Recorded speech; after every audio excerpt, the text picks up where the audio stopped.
JJ Gonson and ready? Stephen LoVerme. How you doing? LoVerme. Did I do it? Yeah, I'll take LoVerme. I'll take it. LoVerme. Hi, Steve. Hi, Hello. Hello. Steve. Hi. There's two of you.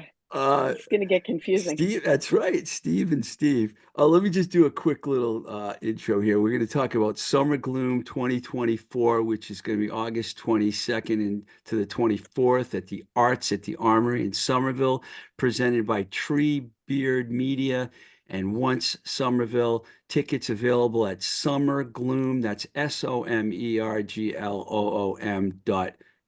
I just felt like doing a little promo. We'll talk about Yeah. all the bands because there's some good ones on here. Big Brave, Royal Thunder, Stephen Brodsky, and Adam McGrath. Um, why don't you guys start and give me a little history, give us a little history of Summer Gloom, because this is not the first time we've done it. Number four. Yeah. It's really exciting. Um, so you know the whole drama of Once, pretty much from the beginning to the end. So when the pandemic closed us and the doors never opened again, we started doing festivals. And I think you and I have actually seen each other multiple times since then. So you know how the festivals went. We did the year that really was significant to me was, and we really did a lot in that year, Stephen and I together, was 2021, that summer, when people first began to go out and were outside. A lot of people started doing things outside, and we did 29 festivals that summer. And they were mini festivals. And by Wow. festivals, I just mean we put up a stage and built a sound system and lights and set up tents and ticketing in the bar and stuff like that. So they were, um, and vendors. You know, it's funny, festivals have become so ubiquitous now. The pandemic really was great for the festival. It's like the internet, though. Remember the dot bomb when all of a sudden there was like 1,000 websites, but it had to come down to two? Mm. It's like that. Like there was 1,000 festivals 4 years ago, or 3 years ago. There was a few 4 years ago. We were 29 of them. And then there was a whole ton. And now we're starting to see some that have lasted for more than a year or two. And Mm. we're really in it. We really believe in Summer Gloom. I think it's a really important festival. And Stephen can speak to that as well more. But at 4 years, we're actually a festival. Like that's actually what we are. We are a celebration of the dark and deep and slow art and music. And Stephen also uses better words there, but um, music that fills you up and is very heavy and delicious. So Heavy and delicious. that's the history. It started on the parking lot. We used to call it the Hot Rock parking lot at Boynton Yards in 2021. Many, many, many happy metal and dark music fans getting out together for the first time and celebrating the gloom of the summer. Stephen, what's your role? How did you get involved with JJ on this? Yeah, the I guess the way we started out was JJ offered me a date at this summer venue that she set up. And my first thought was that I would book my own band C and that we would, just like um put together a lineup of our friends and bands we liked. We weren't able to do the show, but I had just worked with this band Body Void from Burlington, Vermont on a video live session, and so I invited them to play, and so they became like the out of town headliner. And we had Glacier, really awesome, super heavy instrumental post metal band. Um, we got a band called Savan from Rhode Island. We had Seed, as we saw the I bought shorts my shorts. earlier. Yeah, represent. That was before we turn Who before we who else turned was on the there? video on. You got to Oh yeah, pay. I think we had that same year. I think we also had Infinity Ring. They had played a different festival that year where they did kind of a neo folk thing, and then for Summer Gloom did like almost a harsh industrial set. Um, this is a band with like many different sides to what they do. Um, So your and role is then pretty much booking the bands. yeah, I book the bands. I kind of And like I work with he's the vision. I yeah. I I'm the once me I'm the producer in the like strictest sense of the word, right? Like what's going on, what time do people show up, where's the ticket going to be, where, what's the Logistics. contract with the venue look like literally producing. I love this music. I wouldn't be behind this festival the way that I am if I didn't adore it, and I'm grateful that the curator is amazing. Like Stephen has so much vision and so much understanding of these bands, and it's amazing. Like I listen when when he says this band, I'll go listen to it and I'll be like, oh my god, this is so good. But then I see them live and they're just, I love this music, and these are great performances. You get to watch like 10 in one day, and you get to like super soak in it. It's really cool. Now, after the first one, was the first one really successful? Yes. Yeah, it was. Success at that time was people coming out, Yeah.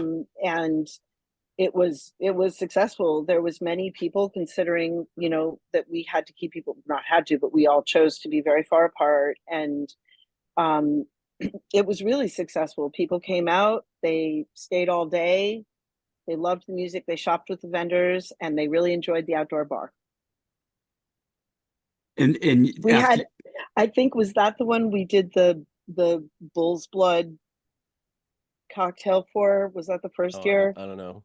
we I did wasn't this? involved with the bar, but um We did a red Bull's wine and Red Blood. Bull. It was red wine and Red I Bull, and it wouldn't was be surprised very if popular. yeah, People loved it because it's like a cheap sangria. there you go. So Mm. obviously it's been successful because this is your fourth one. I I listened to a bunch of I knew a bunch of these bands, but I listened to the ones that I didn't know. And it's not really one. To me, it's a wide range of metal. It's not just like doomy metal. It's more like there's a wide range. Like I was checking out uh what was I saw this video this morning that I watched. Oh, Morning Moon by Final Gasp. I watched their video. I'd heard of them because they're on Relapse Yeah. Records, and that was really amazing video. But some of these other bands, Big Brave's been around for a long time. I mean, I've heard of them. This is like I think their eighth album. Have you had a long relationship with them, Stephen? No, actually, the first time I ever saw Big Brave was when they actually played at Hong Kong back in maybe 2018. With they were on tour with Dreadnought from Colorado, and Glacier was actually the local support for that. So they had to lug their amps up like 4 flights of stairs to play Hong Kong. At the Hong That Kong. was a super cool show. Those That are a was lot of actually amps. the first time I'd heard Big Brave as well. And they were awesome. And then I've seen them since then. I've seen them on tour with like they were on tour with Sumac last time I saw them at Sinclair. Um, so they've been on like some bigger venue You know tours what? It in might a be cool support to just go capacity. through all these bands and you could say a few Yeah, yeah, things about all of them. Royal yeah. Thunder from Atlanta, Georgia, another band. They've been around for like 20 years, you know? So if had they come up before, how did you get those guys?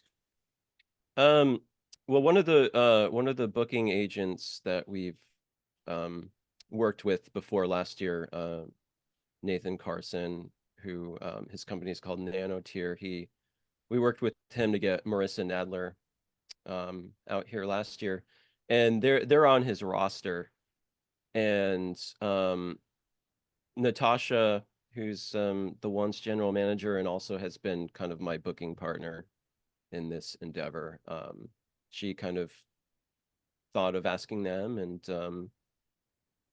uh, negotiated that offer and got it. They've kind of changed a Yeah. little bit over the years. How would you describe their music? I mean, I know they fall under the metal umbrella, but what would you call what they're doing these days? Yeah, I mean, I would call it like it's kind of like psychedelic hard rock, maybe. That's a There's a good one. lot of bands that I would describe as like heavy psych or like psychedelic hard rock, where it's not quite like it's not like metal, but it's heavy and it's got like a certain levity to it.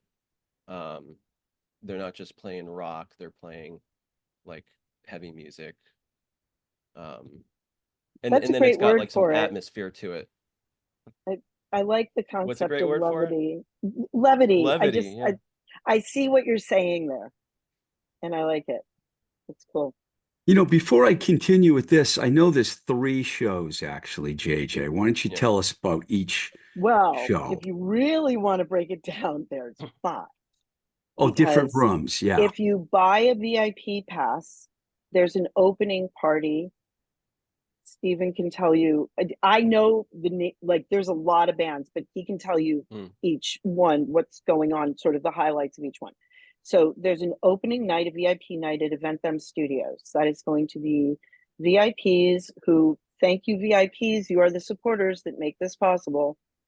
And there will be members of bands who are around, and then volunteers. We're inviting them to. So that's going to be like a smaller, more intimate. I don't know if you've ever been to Event Them Studios in Medford. I I haven't. did a I did a photo show there. I couldn't remember if you came. I couldn't remember if you came to see my art, Steve. Which Steve are you talking to? Yeah, I was there. Talking to I you. was there. I'm going to start calling you Rico. So, which is what I always call you anyway. I was just trying to behave. So, uh, Event Them Studios is the 22nd. Sorry, you can cut all that. That was way too much. And then the 23rd, we start at the Armory. Center for Arts, the big room, is the main stage. And then the cafe, which is called the Roots Cafe. Is that what Yeah, it's called, in Stephen? front. Yeah, Yeah. Is Rooted Cafe. Rooted Rooted. Cafe is the more like, I don't even think it's so much that they're stripped down, they just fewer members in the bands. But I'm going to let Steve tell you. So really, at the end of the day, you have five shows. There's Five. the VIP party and then two each night, because each room is being curated as its own show. Obviously, you go back and forth, but they're very much thinking about the sequencing of each stage. So the tickets that are available before we go back to the bands, it's a 2-day pass, or can you go to the The VIP? the VIP pass includes tickets to both days, a T-shirt, and a bag of stickers Oh, and stuff, nice. other stuff. And the VIP party, I'm actually going to do some catering for the VIP party, so I'm actually going to put out some nice food for everybody, and we have a bar and other goodies, and then the band's playing. So it's a whole thing. It's a real It's a whole event. soiree. Um, Yeah. okay, let's go back to the artists that are playing. Stephen Brodsky and Adam McGrath, Cave-In guys. That's pretty cool. What show are they playing? Which one of the five shows? Five. They'll be playing the Saturday show with Royal Thunder, but they're gonna be in the cafe. That's what I So I thought. imagine we'll have a very packed cafe for their set. Oh yeah, Yeah. absolutely. And Yeah. everyone pretty much knows Cave-In. Black Pyramid, they're a Western Mass band, right? Yeah, Western Central Mass Another band that's been around for a while. in various incarnations. That's what Um, that's what impressed me when I was going through all the bands. Some of these bands have been around for a long time. It's not like a lot of new bands, which is cool. That means they probably have followings. yeah, definitely. Yeah, it's funny. I hear people talk about Boston and Massachusetts as being this place where there's always been like doom bands and heavy bands, and I guess that's true. We had like ISIS came from Boston, um, obviously Cave In, Converge. Not all doom bands necessarily, but just heavy bands. Western Mass has always Yeah, been Western yeah. Mass and Had like a War Horse Worcester. from, yeah. I got a weird pop in on my screen for some reason. Oh, that was you, JJ. I have to plug in my laptop. We mentioned Final Gasp. I love those guys. They're really good. What about Spiritual Poison? Can you tell us a little about them, Stephen? Yeah, so Spiritual Poison is the solo project from Ethan McCarthy, who fronts Primitive Man. They're a pretty popular sludge metal doom band from Colorado. Um, and he's on tour with Big Brave. So we got them as Oh, a cool. package. It's Package kind of deal. like a dark drone experimental kind of project. I'm not familiar with some of these other bands besides, of course, Lesser Glow, because Alec Rodriguez has been on the Yeah, show, and he's a well-known Boston engineer and he's a great yeah. singer. And Lesser Glow, they put out fabulous their records are fabulous, man. The artwork, the packaging, the whole nine yards. I imagine they're going to be a pretty good draw for this as well. Yeah, and they put on a great show. They're very animated, you could say.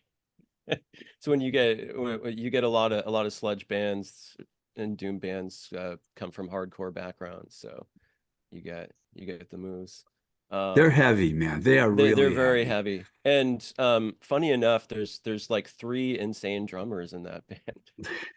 Alec Rodriguez, he used to drum for the Proselyte, among other bands, and then Andrew Nault, the other one of the guitar players, is actually recently joined Forn as their drummer, and yeah, just like three insane drummers in that band. So who are great at other instruments as well.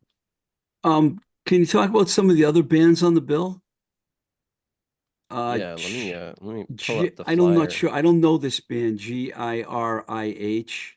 Gira, is that how you pronounce it? I think they pronounce it Gira. Um, they're from New Hampshire. They're a post metal three piece, all instrumental. They don't actually have a bass player. They have a baritone guitarist. So he can kind of like go between like bass sounds and more guitar oriented sounds, which Sounds is cool. interesting. Yeah, they're very dynamic, atmospheric. Then we have Oldest Um, Sea. Oldest Sea, yes, they're from Philadelphia. They actually had messaged the Instagram page maybe last year, and I went and checked them out and was really impressed.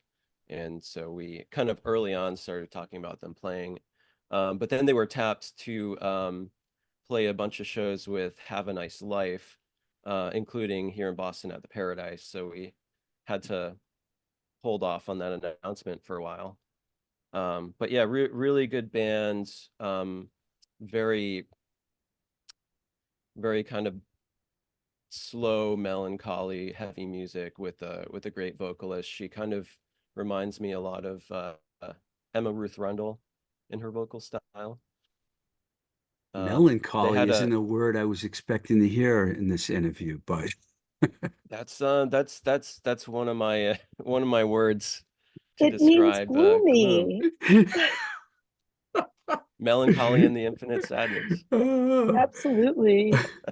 Yeah. Let's see. I like the fact that we're going through all these because every one of these Yeah, bands deserves to be mentioned here. absolutely. Circus Trees.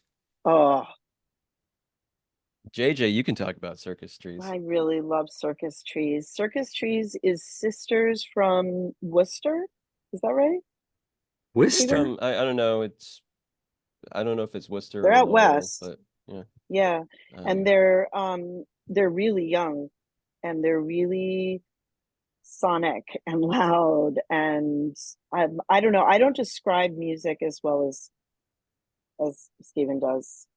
I I don't. I just really love them. They move me. I love watching them play. I love watching her sing. Like they're just, I dig They're it. kind of like a sad indie rock band that Yeah. like just has like the tonality and texture of like a post rock, heavy post rock band. Yeah, I'm gonna go See, look. I'm gonna look them up. he's way better They're at that very than cool, and I they're am.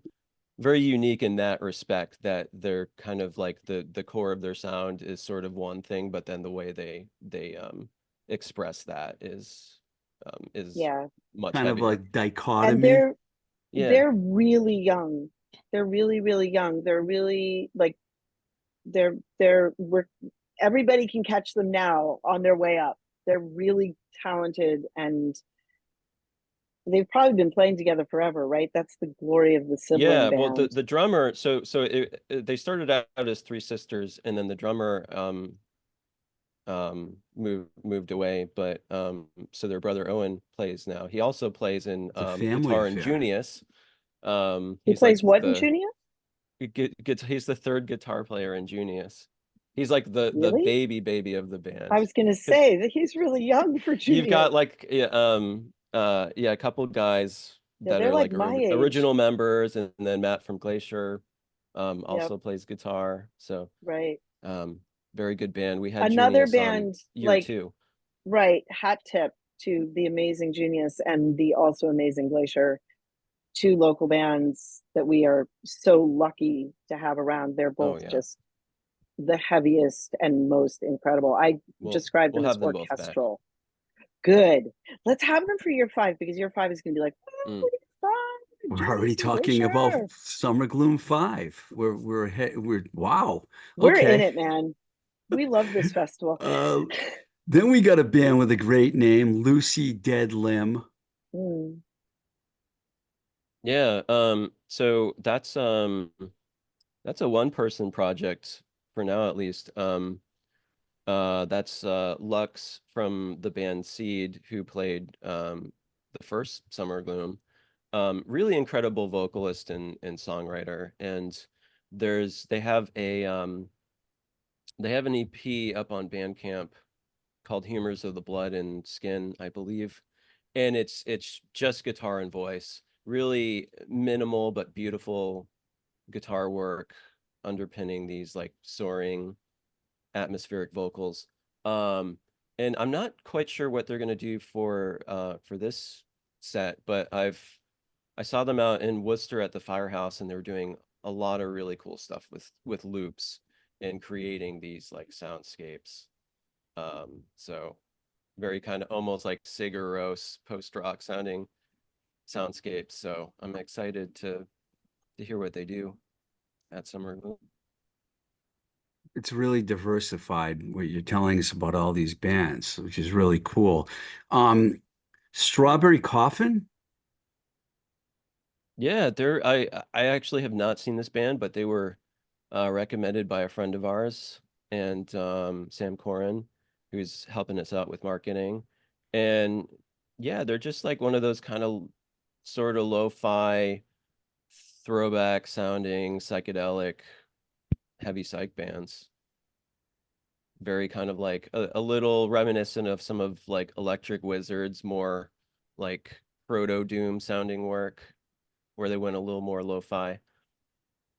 I think this is great what we're So doing because people that are yeah. listening to this now can go and check out these bands, and it's a good way to promote the whole event. Like that was the whole Yeah, idea, and Steve, right? if you We go, definitely find, oh, sorry.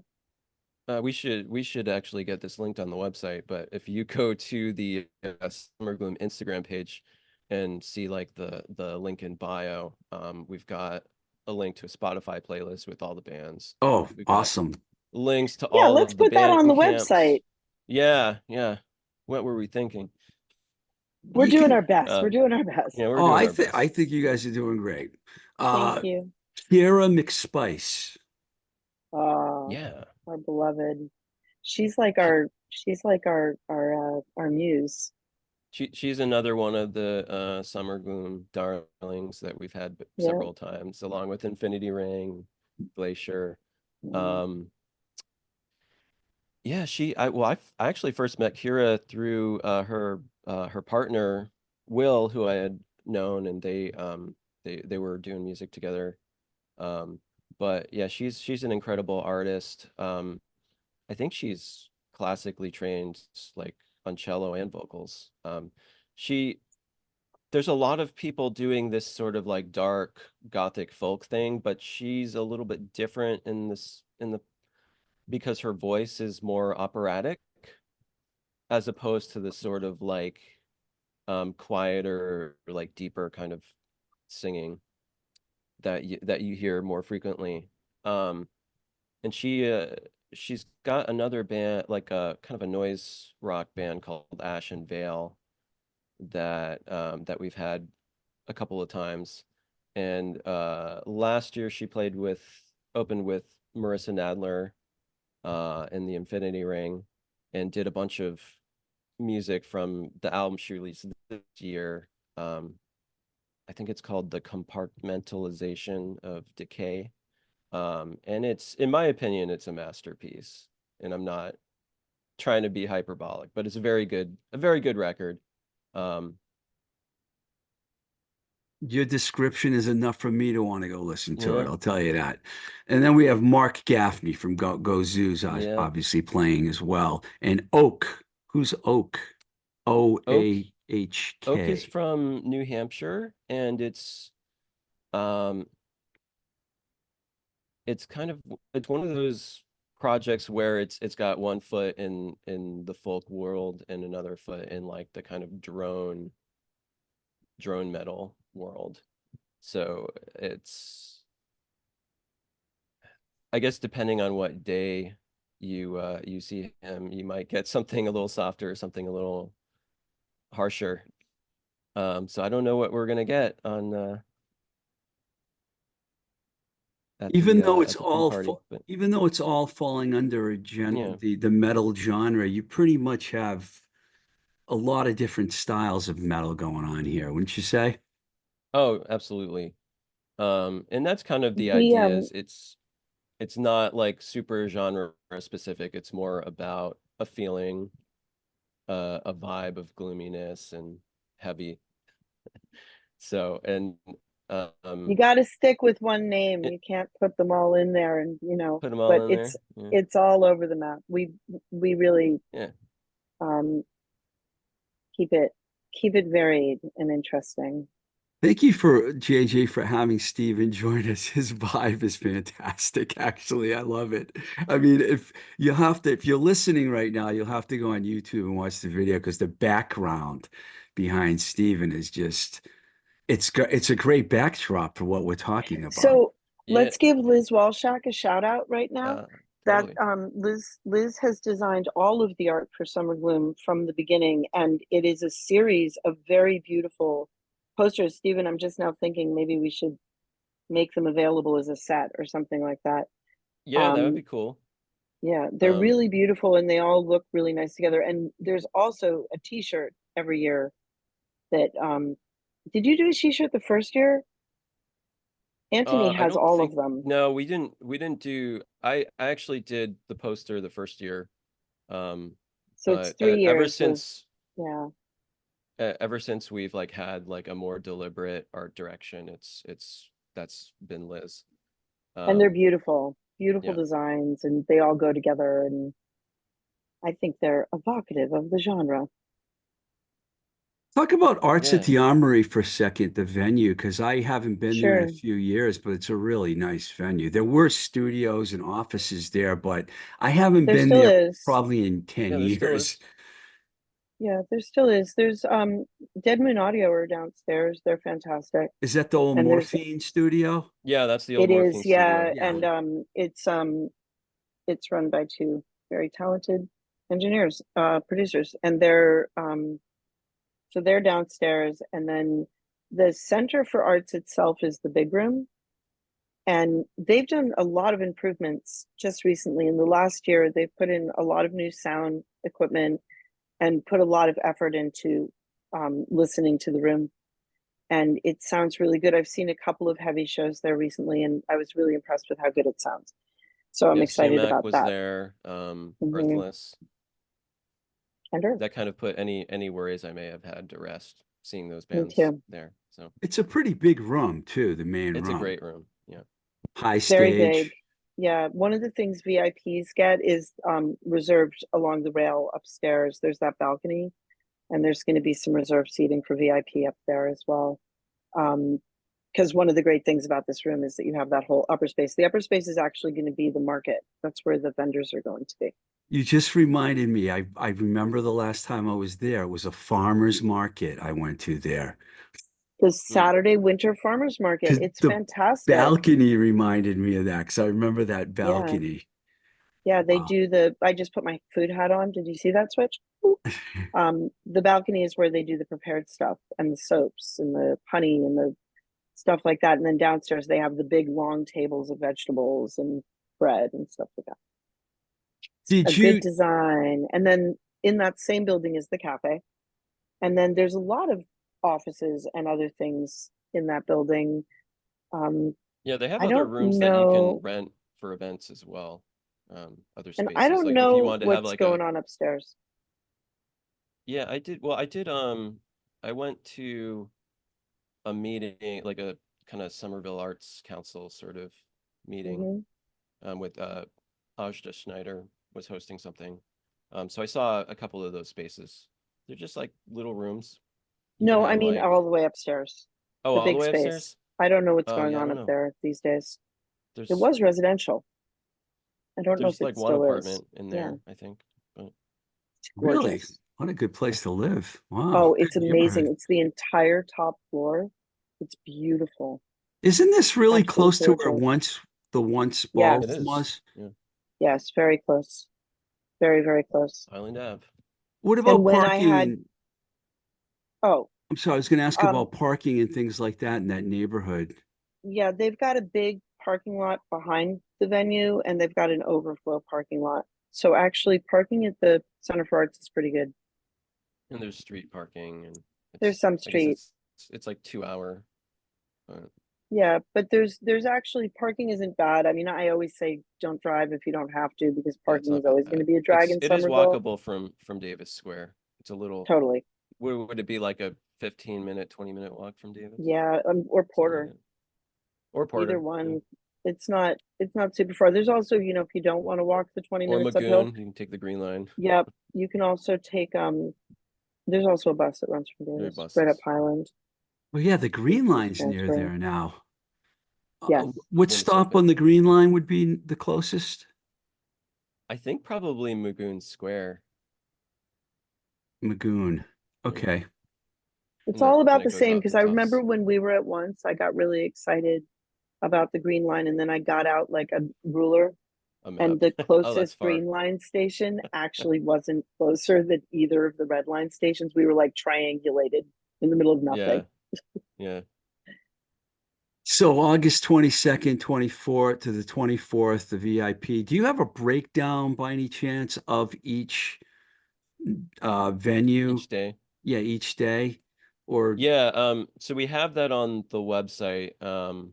We've got the lineups for each day, I can and tell you. it shows you what's on the main stage and what's on in the Yeah. cafe.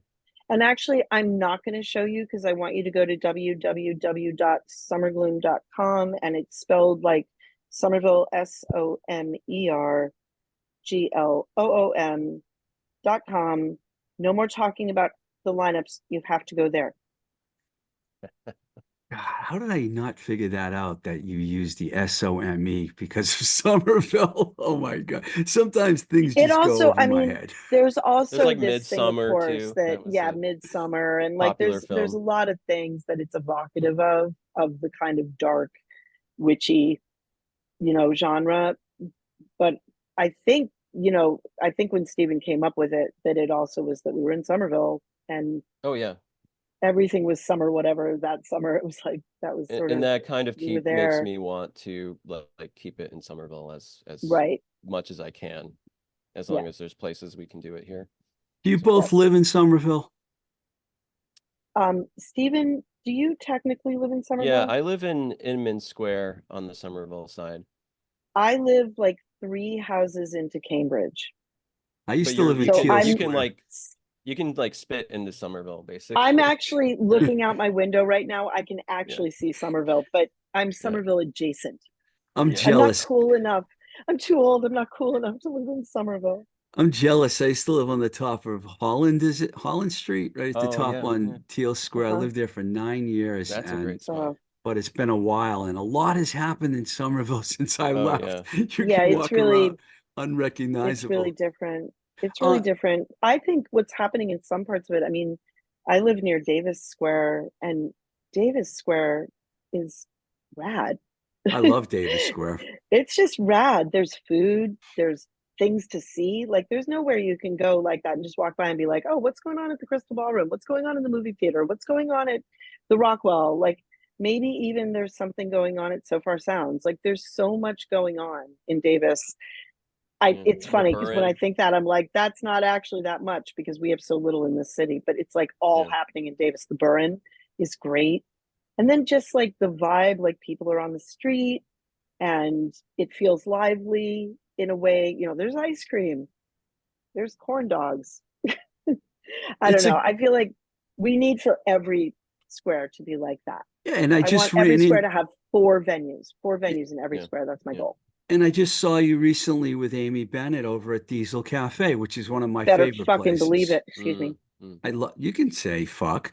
Um, Diesel, by the way, is one of my favorite places. Whenever I Sure, come into town, I go and get an iced tea there. That's like one of the first things I do. And it's sure. always a cool, you never know who you're going to see there.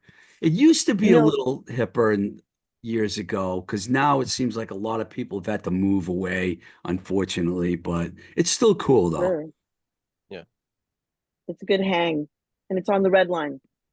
So people who don't live near it can get to it. I really like the other two as well. The same owners own Forge and Block 11, Yeah, but they're not on the T. So I think those are Right. ones that either you live in Union Square, you don't go to Union Square if you don't live there because you can't park. And Forge is great, but everybody drives. It's got a big parking lot. well, they're Yeah, it's They're in all like a close. strip different too. mall. They're all different vibes. Inman It's more like strip Square's got the mall. green line now, so it's not very far. I mean, not Inman, Union's got Union, the yeah. green line. Is And it it's like running? I live in Inman, Yeah. but I can walk to Union in like 10 minutes. And so I go there a lot. Yeah, Union's Cool. not far from Yeah. which I forget, I'm confused. It's not far from Central. Oh, Forge? Forge is Forge is on like Somerville Ave. The one that's in Union Square I'm talking about is close to Block, the train. Yeah. totally. And it's great. I love Block. It's an old Old bank. thingy They got you bank, and can it's got like a big vault. Giving also Diesel's family a Faces. plug again. That's a typical thing here. We're always Is it? plugging those guys. Okay, How we're about some plugging right now. So sponsorship I'm money? I wanna plug. I'm gonna plug what's behind me. Remember I said I was gonna do this? This Yes. blanket that's on the couch behind me. I am Vanna White, for those of you watching at home. Is from Day Camp Creative, Nicole Anguish, and Oh you yeah. too could have a poster made by Nicole Anguish if you contact Day Camp, which is KAMP, Day Camp Creative. I love having them do art for me. I hire them to do posters a lot when we're doing bigger shows. I really love her art. She does a lot of like Juliana Hatfield and Tanya Yeah. Donnelly and stuff like that for me. Back in the olden days. She's cool. Yeah, Um, she's great. Off topic, what's going on with the art scene right now and the music and art scene in Somerville? Do you feel like it's headed in a good direction? Because everyone keeps telling me it's going to go away, but is it going to go away or is it going to? Um, I was really happy to be at a meeting with the commission in Somerville. They're making decisions about zoning variances. Um, this is really important. Somerville, not that long ago, just a few years ago, passed a bill called that protects fabrication districts. And fabrication districts are places where people incubate businesses.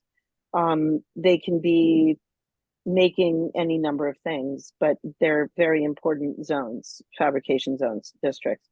And they include Brick Bottom Studios and the building that houses New Alliance is a fabrication district, or that whole area, Aeronaut Brewing, that's Milk all Roast Studios, I fabrication. think Milk it's Road called. Studios, right? Joy Street, it's all fabrication district.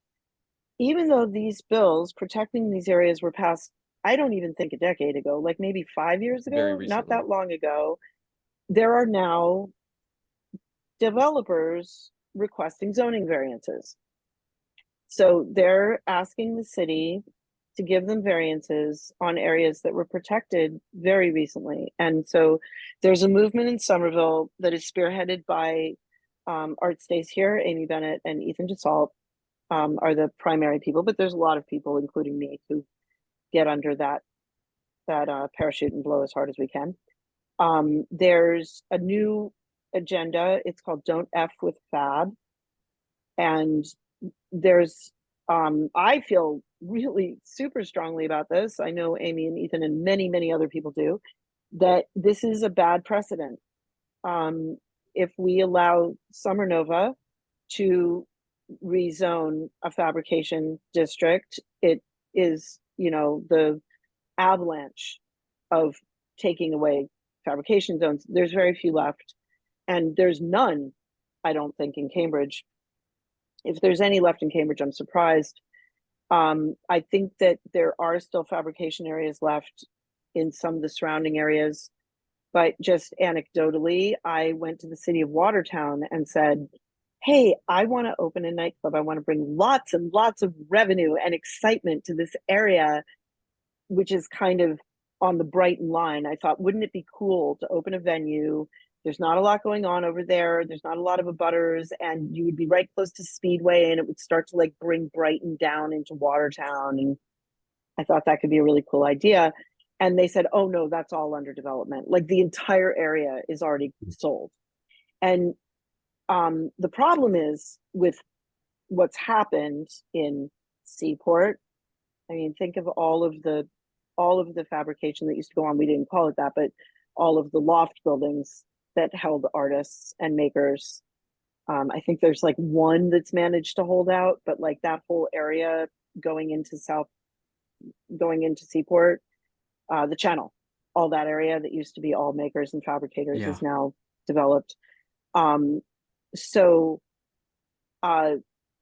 sorry, I just derailed there, but I think this is a really important agenda, and I would like to see a lot of pushback. They have to create like a neighborhood agreement before they can develop, and they're trying to push through the zoning.